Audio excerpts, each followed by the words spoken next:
Video में बात करते हैं गूगल शीट के सिंटेक्स की। तो सिंटेक्स के लिए हम लोग फार्मूले को पढ़ते हैं, किस तरीके से आप फार्मूला बनाकर उसका इस्तेमाल करते हैं। तो सबसे पहले यहाँ पर आते हैं और अपनी गूगल शीट को ओपन कर लेते हैं और इसके बाद यहाँ पे प्लस सिंबल पर क्लिक करते हैं, यह आपकी आ गई गूगल शीट। इसके बाद आपकी ये जो सेल है इनमें आप किस तरीके से फार्मूला लिखते हैं। जैसे कि मान लीजिए ये सेल है, इसमें आप कोई डेटा लिखें तो आप लिखे 125 मान लीजिए लिखते हैं, और उसके बाद आप यहाँ पर इसको किसी चीज़ से मल्टीप्लाई करना चाहते हैं तो उसके लिए आप यहाँ पर एक फार्मूला बनाते हैं। ठीक है, मान लीजिए हम लोग इस सेल में इस सेल के डेटा को लेकर कुछ मल्टीप्लाई करके यहाँ पर आउटपुट लाना चाहते हैं। तो इस सेल को सिलेक्ट करते हैं। सिलेक्ट करने के बाद हम लोग इक्वलिटी सिंबल लिखते हैं। इक्वलिटी के बाद जिस सेल के वैल्यू को आपको लेना उस सेल को क्लिक करेंगे या फिर मैन्युअली यहाँ पर वैल्यू टाइप करेंगे। तो हम लोग पहले मैन्युअली टाइप कर लेते हैं 125, क्योंकि इसी से हमें मल्टीप्लाई कर। उसके बाद हम लोग यहाँ पर मल्टीप्लाई कर देते हैं इसको 10 से। जैसे ही आप इंटर करेंगे तो यहाँ पर देखिए वैल्यू आती है 1250, यानी कि इस चीज़ को मल्टीप्लाई कर दिया गया है 10 से, जो कि आपका यहीं पर आउटपुट दिख रहा है। और इसको डबल क्लिक करेंगे इसी सेल को तो ये आपका दिखाएगा फार्मूला।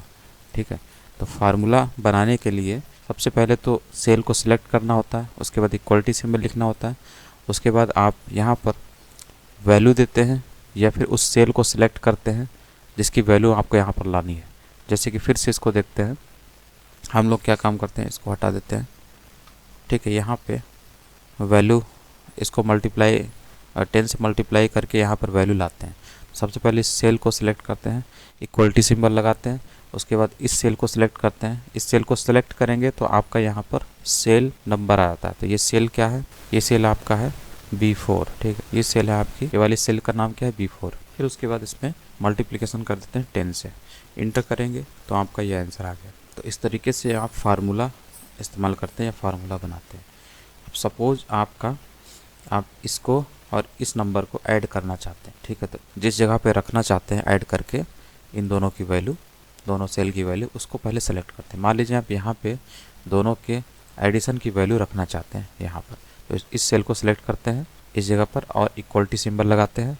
फिर उसके बाद इस सेल को सिलेक्ट करिए, फिर प्लस सिंबल लगाइए, उसके बाद इस सेल को सिलेक्ट करिए, उसके बाद आप एंटर कर दीजिए।